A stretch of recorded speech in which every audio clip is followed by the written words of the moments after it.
Chun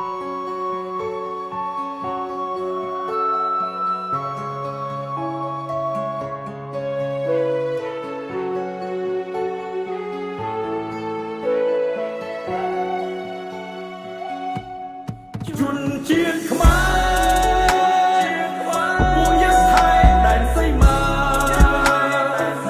រួបក្នុងរដ្ឋថា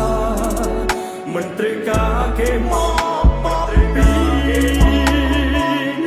យើងមានទឹកដីដល់ប្រពៃមហាសច្ចាជាតិយើងថ្លៃថ្លាមិនដេចតនអ្នកចង់មក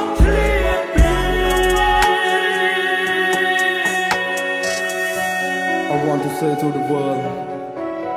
Cambodia don't want war. We need peace, but peace was taken from us.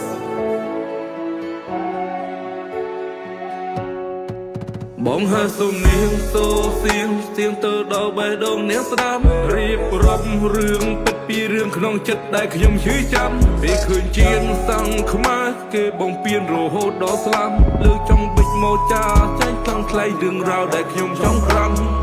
ទូពេលីជីវិតក៏ដើម្បីមានទុកភូមិមុនស្លាប់មានមីមួយកញ្ចប់បងទឿមួយក្របអោបជាប់ទ្រូងគ្រួសារដែលនៅផ្ទះក៏អស់សង្ឃឹមបានជួបជុំរាខ្មែរឃើញហើយស្រណោះបានត្រឹមតែនឹមវាស្រែកយំងា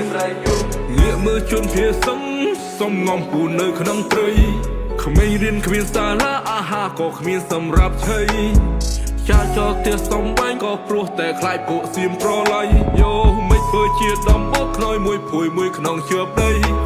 ជីវិតនេះទុកជូនជៀនធាតនេះទុកជូនអ្នកម្ដាយកាយទុកឲ្យអូនអ្នកបូជាព្រោះបងត្រូវឃ្លាតទៅឆ្ងាយហើយពេលដែលបងចាស់ចេញទៅសង្ឃឹមថាអូនមិនឈឺចាប់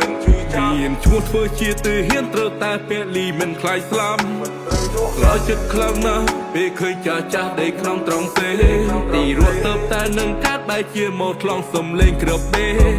កងទ័ពនៅជួរមុខខំប្រឹងតស៊ូមិនបានទុំទេតាមត្រែងក្នុងភ្លើងសង្គ្រាមក៏ដើម្បីតែទឹកដីខ្មែរ